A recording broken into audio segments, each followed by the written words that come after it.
7 मार्च 2025 उत्तर प्रदेश अयोध्या मुरावन टोला। यूं तो मोबाइल से रिकॉर्ड हुई ये चंद सेकंड की वीडियो एकदम नॉर्मल दिखाई दे रही होगी, जिसमें एक दूल्हा अपने दोस्तों के साथ डांस कर रहा है।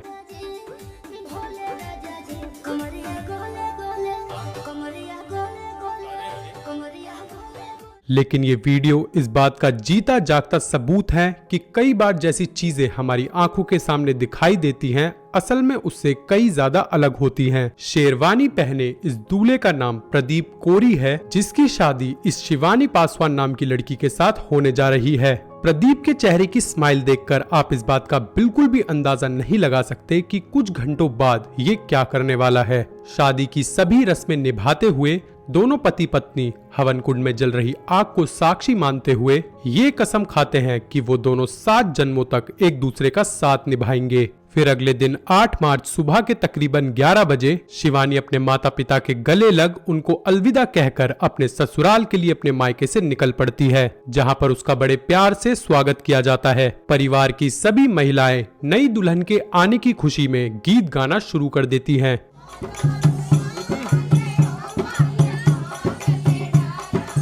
और ऐसा करते करते रात के 10 बज जाते हैं और अब वो वक्त आ चुका था जब प्रदीप और शिवानी अपनी फर्स्ट नाइट के लिए अपने कमरे में जाते हैं और कमरे को अंदर से लॉक कर लेते हैं। अगले दिन 9 मार्च सुबह के लगभग 7 बज रहे थे। आज प्रदीप की एंगेजमेंट की रिसेप्शन पार्टी होने वाली थी, जिसकी तैयारी के लिए हलवाई ने मंडी से सब्जी लाने को कहा था। इसीलिए प्रदीप का बड़ा भाई दीपक कोरी उसे जगाने के लिए उसका गेट खटखटाने लगता है। तो सुबह जगाकर पल्ला खटखटा कर चले गए थे मंडी। लेकिन जब अंदर से कोई जवाब नहीं आता है तो वो सोचता है कि कल मेरे भाई की शादी थी, शायद वो आज काफी ज्यादा थक गया होगा, इसलिए सो रहा होगा, मुझे अकेले ही मंडी चले जाना चाहिए। और ये सोचकर वो अकेले ही मंडी सब्जी लेने चला जाता है। अब लगभग 2 घंटे और बीत जाते हैं, लेकिन प्रदीप के कमरे से कोई भी बाहर निकलकर नहीं आता है, जिसकी वजह से घर के सभी सदस्य काफी ज्यादा चिंता करने लगते हैं कि ये इतनी देर से कमरे में आखिर कर क्या रहे हैं। और इसी चिंता में वो कमरे का गेट खटखटाना शुरू कर देते हैं। लेकिन जब इसी बीच प्रदीप की एक छोटी बहन खिड़की पर लगी जाली को काटकर अंदर देखने की कोशिश करती है, तब वो जोर जोर से चिल्लाना शुरू कर देती है। वो इतनी ज्यादा डरी हुई थी कि उसके मुंह से कुछ निकल ही नहीं पा रहा था सिवाय उस दरवाजे को तोड़ दो के।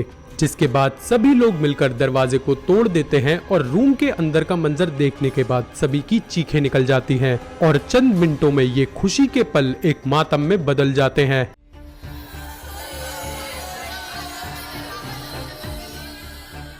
क्योंकि प्रदीप की लाश पंखे से लटकी हुई थी और शिवानी की लाश बेड पर पड़ी हुई थी और किसी को भी ये समझ नहीं आ रहा था कि आखिरकार ये हुआ कैसे। कुछ ही घंटों बाद वहां पर अयोध्या के एसएसपी राजकरण नायर भारी पुलिस बल के साथ वहां पहुंच जाते हैं और उन दोनों डेड बॉडीज को पोस्टमार्टम के लिए भेज देते हैं, ताकि उनकी मौत की असल वजह पता चल सके। यहाँ प्रदीप के घर वालों का कहना था कि रूम का दरवाजा अंदर से लॉक था और इसके अलावा कमरे में जाने का कोई दूसरा रास्ता तो था ही नहीं, तो इस बात का तो सवाल ही नहीं उठता कि बाहर से किसी ने अंदर जाकर उनके साथ ये सब कुछ किया हो। लेकिन जब पुलिस वाले छानबीन करने कमरे के अंदर पहुंचते हैं तो उन्हें बेड के पीछे से प्रदीप का एक टूटा हुआ फोन बरामद होता है। अब इस घटना को बीते हुए लगभग 10 से 15 घंटे हो चुके थे और अब इन दोनों डेड बॉडीज की पोस्टमार्टम रिपोर्ट भी आ चुकी थी, जिसने सभी को हैरान करके रख दिया था, क्योंकि शिवानी की मौत गला दबाने की वजह से हुई थी और कातिल ने उसका मर्डर करने से 30 से 40 मिनट पहले उसके साथ फिजिकल रिलेशनशिप भी बनाए थे और उसके बाद उसने शिवानी का गला इतनी बुरी तरह से दबाया था कि उसकी उंगलियां शिवानी के गले में धंस गई थी। वहीं प्रदीप की मौत शिवानी की मौत से लगभग 2 से 3 घंटे बाद हुई थी। फर्दर इन्वेस्टिगेशन करके ये पता चला कि शिवानी के गले पर जो फिंगरप्रिंट्स थे वो प्रदीप के ही हाथों के थे। एट दिस पॉइंट गांव वालों को लगने लगा कि किसी ने प्रदीप के ऊपर काला जादू करके वशीकरण कर दिया होगा, जिसकी वजह से पहले उसने शिवानी को मार दिया और फिर अपनी भी जान ले ली। और ये सारी रिपोर्ट्स देखने के बाद पुलिस वाले खुद भी काफी ज्यादा कंफ्यूजन में चले जाते हैं कि जब इन दोनों ने मिलकर इतनी धूमधाम से शादी की और पास्ट में भी इनकी कभी भी किसी भी बात पर लड़ाई नहीं हुई, तो आखिर प्रदीप ने शिवानी की जान ली क्यों, और वो भी शादी की पहली ही रात। इसी असमंजस में जब पुलिस ने घर वालों से पूछताछ की तो उनको पता चला कि ये एक लव मैरिज थी और इन दोनों का रिलेशनशिप पिछले 2 साल से चल रहा था और उनकी डेली मोबाइल फोन पर बातचीत भी होती थी। जिसकी भनक उन दोनों के परिवार वालों को भी पहले से ही थी और ये शादी भी सभी की रजामंदी से हुई थी। फाइनेंशियल स्टेटस की बात करें तो प्रदीप लोगों के घर में टाइल्स लगाने का काम करता था, जिसकी वजह से उसकी अच्छी खासी अर्निंग हो जाती थी और शुरू से लेके एंड तक प्रदीप की शिवानी के घर वालों से किसी भी तरह के दहेज की कोई भी मांग नहीं थी। यहाँ तक कि शिवानी के आने की खुशी में प्रदीप ने 2 महीने पहले से ही अपने पूरे घर में अपने हाथों से ही टाइल्स लगाई थी। ये सारी बातें मैं आपको इसलिए बता रहा हूँ क्योंकि ये बात बहुत बड़ी गुत्थी बन गई थी कि जब इनके बीच में किसी भी तरह की लड़ाई नहीं थी बल्कि इतना ज्यादा प्यार था, तो आखिर प्रदीप ने शिवानी की जान ली क्यों, और वो भी अपनी सुहाग रात के दिन। अब इन्हीं सवालों को ढूंढते ढूंढते पुलिस को ख्याल आता है कि उन्हें प्रदीप के कमरे से एक टूटा हुआ फोन बरामद हुआ था, जिसे वो रिपेयर कराकर छानबीन करना शुरू कर देते हैं। एंड फाइनली पुलिस को प्रदीप के व्हाट्सएप पर एक मैसेज मिलता है जिसमें कि शिवानी के एक्स बॉयफ्रेंड ने उसकी पास्ट लाइफ के बारे में लिखा हुआ था कि वो पहले एक दूसरे से कितना प्यार किया करते थे। अब जैसे ही ये मैसेज पुलिस के हाथ लगा तो उन्होंने इस बात को डिक्लेयर कर दिया कि शिवानी के एक्स बॉयफ्रेंड ने प्लान बनाकर ये मैसेज प्रदीप को किया था। और जैसे ही प्रदीप ने इस मैसेज को पढ़ा तो उसने गुस्से में आकर शिवानी का गला घोट दिया, जिससे शिवानी की जान चली गई और जेल जाने के डर से उसने खुद की भी जान ले ली। लेकिन ये केस इतना भी सीधा नहीं था जितना कि पुलिस वाले इसको समझ रहे थे, क्योंकि जब उन्होंने उस नंबर की डिटेल्स निकाली जिससे कि शिवानी के एक्स बॉयफ्रेंड ने मैसेज किया था, तो उनको पता चला कि ये नंबर तो खुद प्रदीप का ही है। और ये फैक्ट जानने के बाद सभी के सामने सच्चाई आई, और वो ये थी कि प्रदीप को पहले से ही शिवानी की पास्ट लाइफ से रिलेटेड काफी सारे डाउट्स थे। उसको लगता था कि मेरे से पहले भी इसके काफी सारे बॉयफ्रेंड्स थे, बट वो ये बात खुद शिवानी के मुंह से सुनना चाहता था, जिसके लिए वो अपने प्राइमरी व्हाट्सएप पर अपने सेकेंडरी व्हाट्सएप अकाउंट से खुद ही को मैसेज करता है शिवानी का एक्स बॉयफ्रेंड बनकर।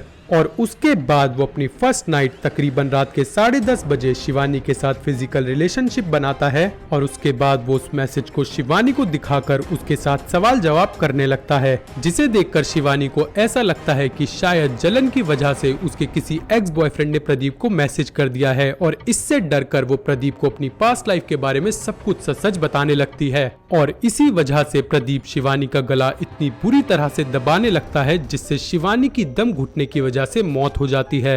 ये सब कुछ इतना क्विकली और ब्रूटली हुआ था कि ना तो शिवानी की आवाज निकल पाई थी और ना ही वो अपने आप को प्रदीप से बचा पाई थी। और शिवानी को मारने के लगभग 2 से 3 घंटे बाद प्रदीप को इस बात का एहसास होता है कि उससे बहुत बड़ी गलती हो गई है और अब उसको जेल भी हो सकती है। ऊपर से आज रात को उसके शादी की रिसेप्शन पार्टी भी है, और तब वो लोगों को क्या जवाब देगा। जिसके बाद रात के तकरीबन 3 बजे प्रदीप अपनी शादी में पहनी हुई लुंगी को पंखे से बांधकर उससे लटक जाता है, जिससे कि उसकी भी मौत हो जाती है। अब क्योंकि इस केस में कल्प्रिट ने खुद ही की जान खुद ही के हाथों ले ली थी, तो किसी को भी सजा नहीं हुई। लेकिन आजकल ऐसे काफी सारे केसेस सामने आ रहे हैं जिसमें पति अपनी पत्नी को या फिर पत्नी अपने पति को अपने एक्सेस के साथ मिलकर मार रही हैं, जो कि सच में काफी ज्यादा शर्मनाक और भयावह है। इस बारे में आप सबकी क्या राय है हमारे साथ कमेंट सेक्शन में जरूर शेयर करना, और अगर आपको वीडियो पसंद आई हो तो वीडियो को लाइक जरूर करना, और इसी तरह का कंटेंट फ्यूचर में और एंजॉय करने के लिए चैनल को सब्सक्राइब करना। मिलते हैं किसी और वीडियो में। Till then bye bye and take care.